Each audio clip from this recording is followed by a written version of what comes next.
Next up, I want to introduce Mark and Mike. Mark Cunningham and his brother Terry started a company back in '91 called Crystal Reports to make sense out of business software and compile meaningful reports for users.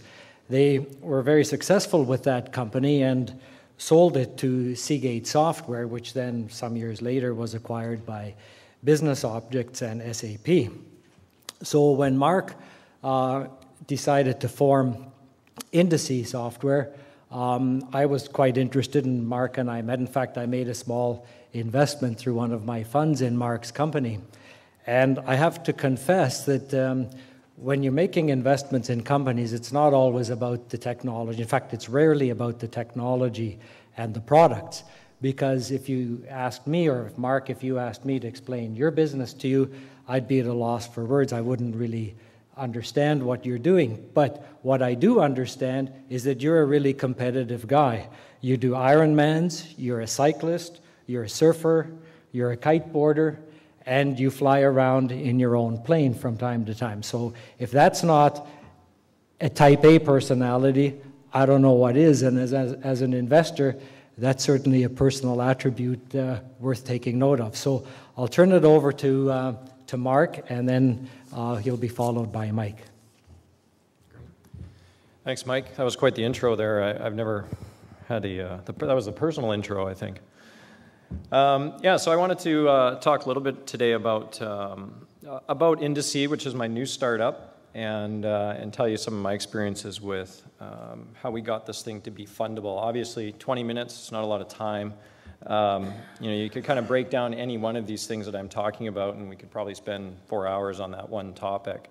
But hopefully we can kind of breeze through. I think what we're going to do, the format, rather than doing the split thing, I think Mike's just going to kind of tag team off of what I'm talking about, and we'll do that for over the course of 20 minutes. So just a little background on Indicee. What we do is business intelligence software. So as Mike mentioned, I was involved in Crystal Services, which became Crystal Decisions here in Vancouver. We created a product called Crystal Reports. So obviously my background is in the space. I understand it very well. I understand the market and the technology and so on. And so what we felt is that there was an opportunity still, a very big opportunity to extend and continue in that market. And what we call, business intelligence for the masses.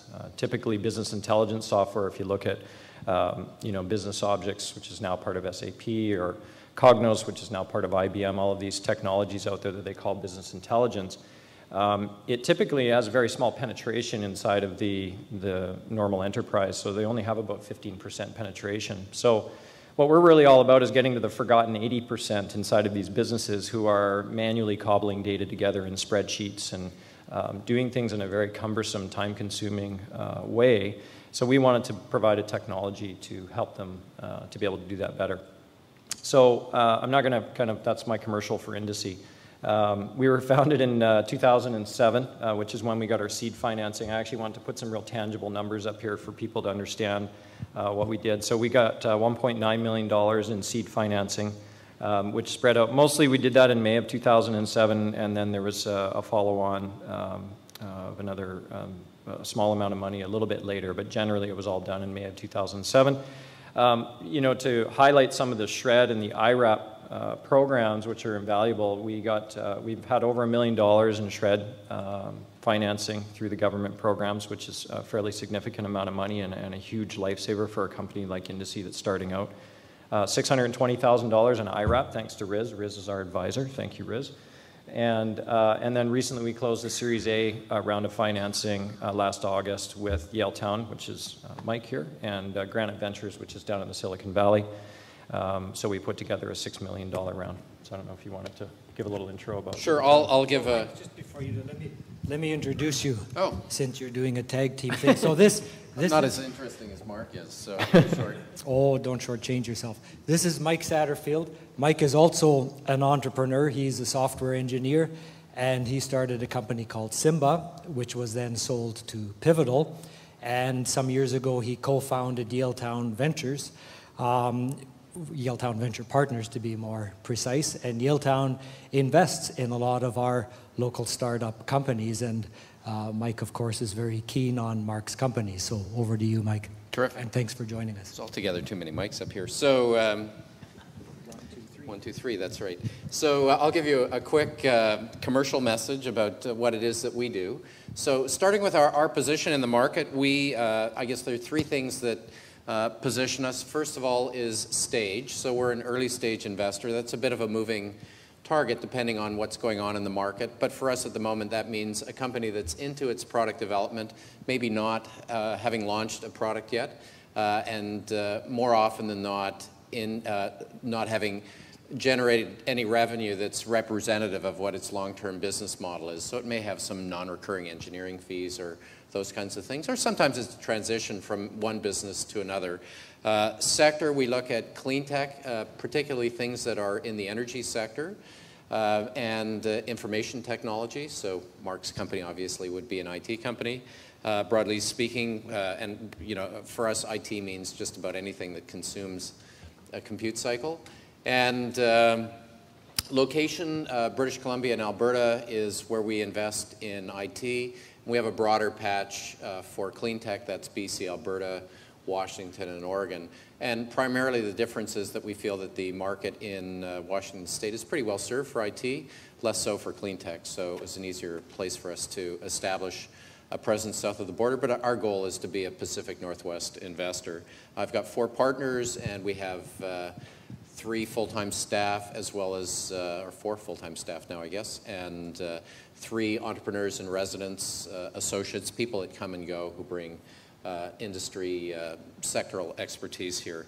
So I think I'll continue with some of this as we get into it, because I think some of the things that Mark says will be germane to my future comments. So one of the things for me was, I put that slide, what do you want to be when you grow up? I think one of the things for me, I've been in 4 startups in Vancouver now, and I think a big soul-searching exercise I went through in sort of starting Indicee was, what did I want to create out of Indicee? And I think it's a really important question that entrepreneurs need to ask themselves before they get started, before you get into all the nitty-gritty details. It's what do you want to create? And I think that's a really important thing, because it resonates throughout the entire startup for the lifetime of the startup. It trickles into the team, and so I think alignment of values is so critical. And I know people, HR people like to talk about values and those types of things, but I think these are maybe slightly different in the sense of their very early values of what are you passionate about, what do you believe in, and what are you expecting from this business? And I think it really fits in with what your goals and expectations are around funding.